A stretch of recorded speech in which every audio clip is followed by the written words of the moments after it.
I'm Mark Ward, Sports Information Director here at Southwestern Assemblies of God University. We have with us today Brad Heathcock. I have to say that the first time I saw Brad, he was brand new here at the school. I walked over and I asked the defensive coordinator, John Allen, who is this guy wearing number 8? And he said about you, Brad, that you're a tough nut to crack. Has that always been your MO? I mean, is that something that's gone back to high school as far as your style of play? I would say it's gone even farther than that. I started when I was 5, but I didn't always get it, how to hit.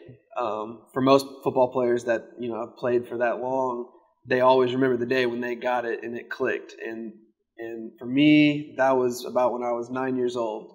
Just started hitting, learned how to do it and figured out that a lot of people didn't know how to do it. So yeah, I guess ever since then. How does that feel to a safety or a cornerback to come up and hit somebody and not just tackle them, but just knock them flat down?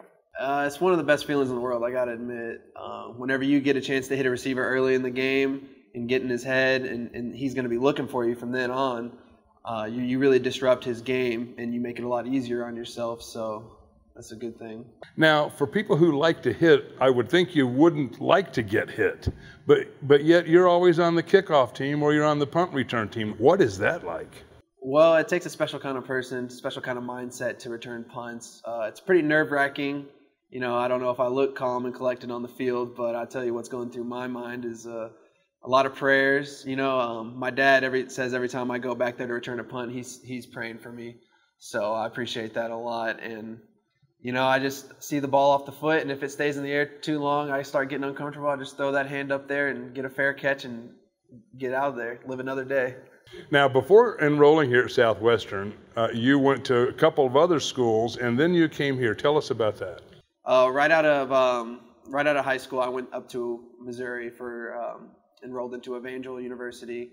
I didn't like it there as much as I thought I would, and so I went ahead and transferred to North Texas to try and walk on, try to be a preferred walk-on. I walked on, I had a good tryout, and the cookies didn't fall my way. So sat out another season, and then I found my way here. I always knew about Southwestern, and so God really just opened up that door for me, so it was easy to walk through. Lastly, playing for Coach Godding and Coach Allen for these last few years, and now we've gotten new coaches in this year. What is it like to play for those two men? It's an honor. I'm very honored to play for two great men of God. It's hard to put into words what it's like. Actually, you just don't get that anymore these days. To have a coach that really actually does care about you on and off the field, it means more than words can say, actually. Well, good luck the rest of the season. We'd like to hope it's going to be our first one here at SAGU that finishes on the positive side of 500. Godspeed to you, Brad Heathcock, and thanks for taking the time. Thanks, Mark. Bless you.